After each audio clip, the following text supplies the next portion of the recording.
This is the trap pen to which the wild horses are being driven.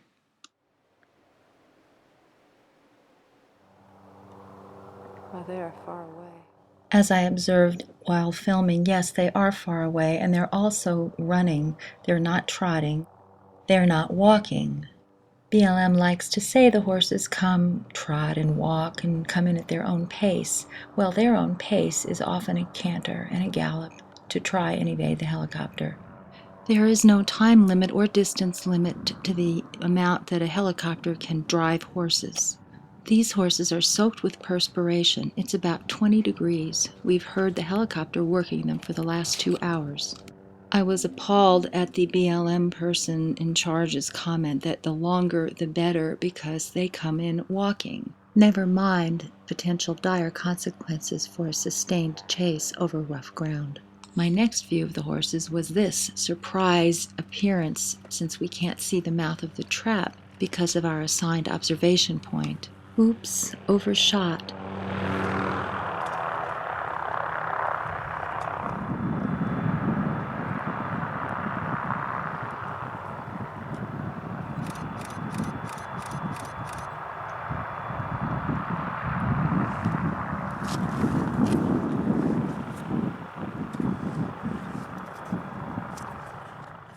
Look at all these people walking right up to the pen, yet they will never allow me to get close enough to videotape for a minute the respiration rates of these horses when they've just come in, and again 10 to 15 minutes later after they've had time to settle.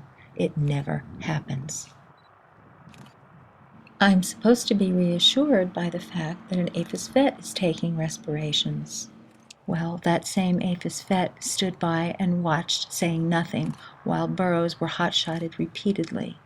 During the Twin Peaks Roundup 2010 September, an APHIS vet was present while the burros waited 6 hours in a hot pen, 85-degree heat, no water, after running hard from the helicopter for over 2 hours. They want the horses to move to the right into that other gate.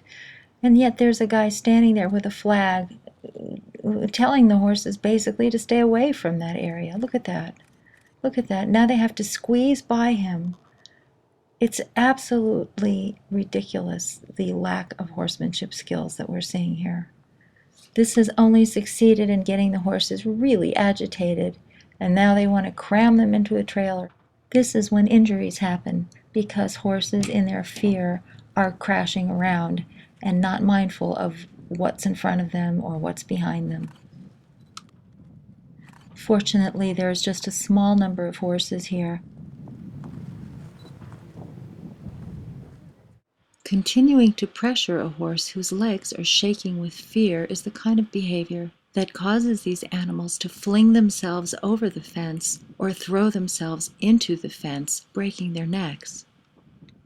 Horse handling training is desperately needed here.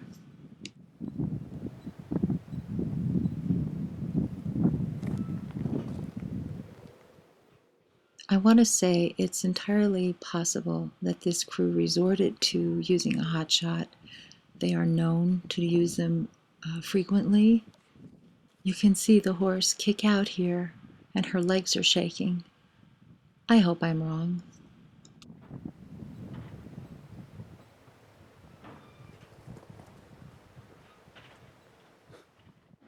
Okay, everybody, now hurry up and wait. These horses have now been in this trailer approaching 3 hours. When I asked the BLM corps in charge what the reasoning was for this, she said, well, they can be in there for up to 3 hours.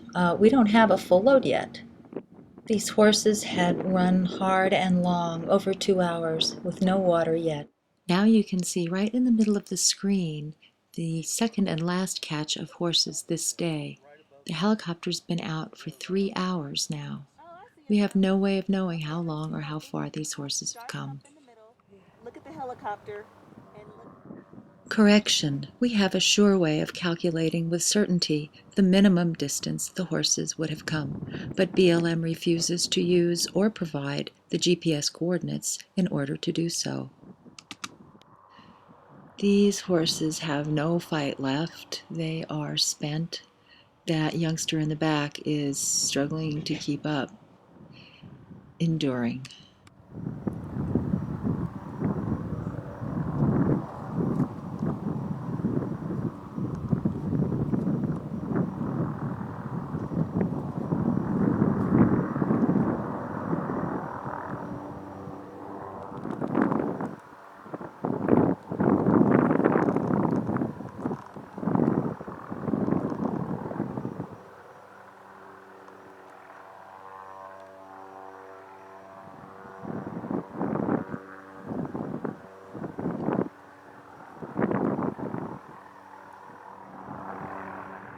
And here we can see the wings of the trap and the Judas horse waiting.